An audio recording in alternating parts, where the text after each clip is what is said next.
territories of Jammu and Kashmir and Ladakh, and inalienable part of India. UN में पाकिस्तान ने फिर कश्मीर पर निकाली थी चोंच।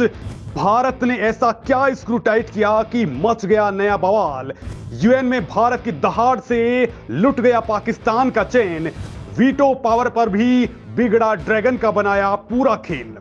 दोस्तों, वो दिन लद गए जब दुनिया बोलती थी और भारत केवल सुनता था। अब भारत दहाड़ता है, मुंह की मुंह पर सामने वाले का पानी उतार देता है। और इन दिनों तो भारत पूरे के पूरे संयुक्त राष्ट्र में गदर मचाए पड़ा है। एक ही दिन पहले यूएनएससी के पाखंडी P5 को जोरदार पटखनी दी थी। अब खुले मंच पर भारत ने कश्मीर को लेकर के कुछ ऐसा किया है कि पाकिस्तान का मुंह धोबी के कुत्ते जैसा हो गया है। तो वही वीटो को लेकर भारत ने इस बार ऐसा गदर काटा है कि दुनिया की तमाम महाशक्तियों के तन बदन में जैसे आग लग गई है। दोस्तों, भारत बार बार इन P5 यानी अमेरिका, फ्रांस, ब्रिटेन, रूस और चीन को इज्जत के साथ सम्मान देता था, लेकिन इस बार ऐसा भिगो करके जूता मारा है कि भागने के लिए इनको जगह तक नहीं मिली है। दोस्तों, इस वक्त इंटरनेशनल मंचों पर कहीं मोदी दहाड़ रहे हैं, वो यूएन को जमकर लताड़ चुके हैं, तो एस जयशंकर, संयुक्त राष्ट्र में भारत की परमानेंट रिप्रेजेंटेटिव रुचिरा कंबोज पिछले कुछ दिनों से लगातार यूएनएससी के रेल बनाए पड़े हैं। अब यूएन में भारत के स्थायी मिशन के काउंसलर प्रतीक माथुर ने भी कुछ ऐसा कहा है कि दुनिया में बवंडर मच चुका है। पाकिस्तान तो यूएन के सामने फूट फूट करके रो पड़ा है, क्योंकि यूएन में पाकिस्तान को पहली बार भारत ने जमकर तमाचा मारा है। दोस्तों, भारत ने एक ही साथ डबल धमाके से पूरी महफिल ही लूट ली है। तो दोस्तों, आप भी जानना चाहेंगे कि आखिर भारत ने कश्मीर पर अब कौन सा खेल खेल दिया है, क्यों भारत इतना ज्यादा एग्रेसिव हो गया है, और ये वक्त ही भारत के लिए सबसे जरूरी क्यों हो चला है, और भारत के लिए वीटो वाली बात क्या कुछ आगे बढ़ी या इस खेल को अब ओवर करने का वक्त आ चुका है। तो चलिए दोस्तों, इसे जानते हैं।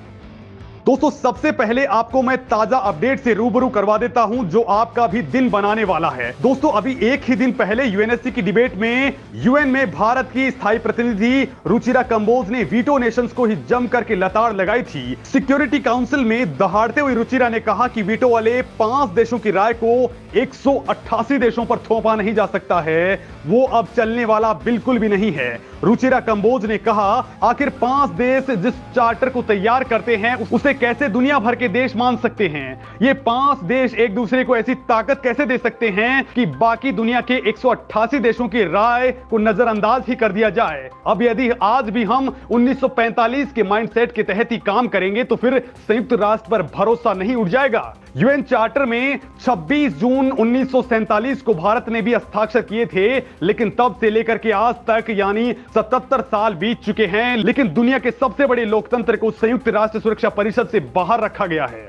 अफ्रीका और लैटिन अमेरिका की स्थिति तो और भी बुरी है। वहां पूरे के पूरे महाद्वीप से किसी को भी प्रतिनिधित्व नहीं मिला है। लिहाजा अब बदलाव नहीं होगा तो फिर यह संस्था अपना अस्तित्व खो देगी।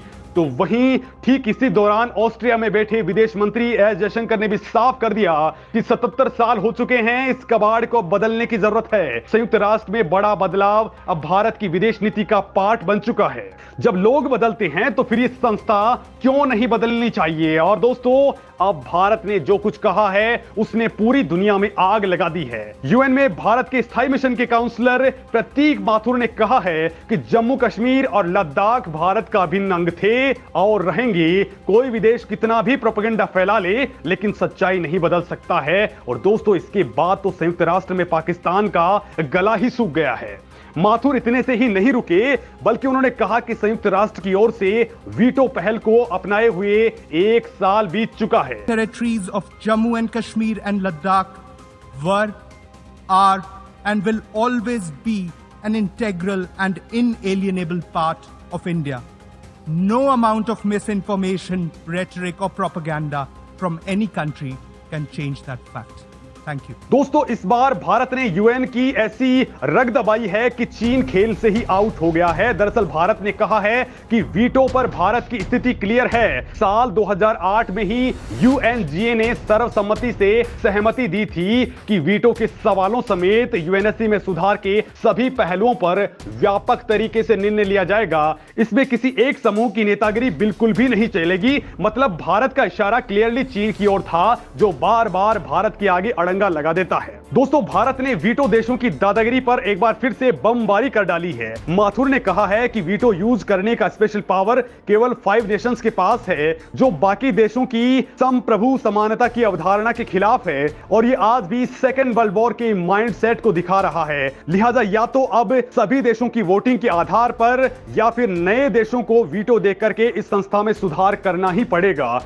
दोस्तों, दरअसल संयुक्त राष्ट्र में पाकिस्तान के स्थायी प्रतिनिधि मुनीर अकरम ने संयुक्त राष्ट्र महासभा में जम्मू कश्मीर का मुद्दा उठाया था, जिसके बाद भारत ने उसका मुंह ऐसा तोड़ा कि अब वो बोलने लायक भी नहीं बचा है, क्योंकि इससे पहले ही रुचिरा कंबोज ने भी पाकिस्तान की ऐसी तैसी कर डाली थी। दोस्तों, इसी महीने यूएनएससी की अध्यक्षता रूस कर रहा है और रूस के विदेश मंत्री सर्गेई लावरोव की अध्यक्षता में एक साथ कई कांड हो रहे हैं। एक तो भारत ने जमकर पाकिस्तान को लताड़ा है, तो वहीं वीटो पावर नेशंस को भी बिल्कुल नहीं छोड़ा। तो वहीं दोस्तों, इजराइल ने भी एक दिन पहले लात मारकर इस मीटिंग का ही वॉकआउट कर डाला। इजरायली राजदूत गिलाद एर्दगन को उस बेवजह डिबेट बुलाने पर गुस्सा आ गया, जिसमें फिलिस्तीन को लेकर के सवाल थे। दरअसल दोस्तों, इजराइल 26 अप्रैल को अपने सैनिकों की याद में मेमोरियल डे मनाता है, लेकिन यूएनएससी ने इसी दिन डिबेट बुला ली, जिस पर इजराइल नाराज हो गया।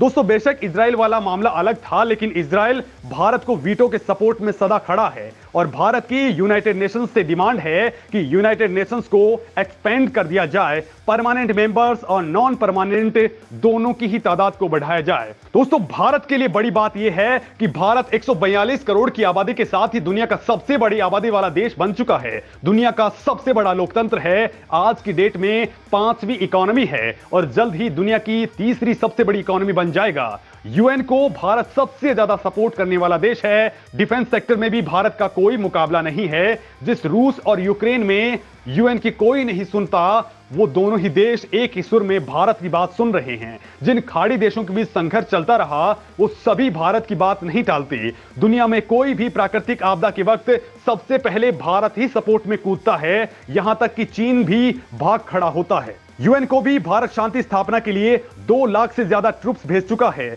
हर साल $40 मिलियन की मदद करता है।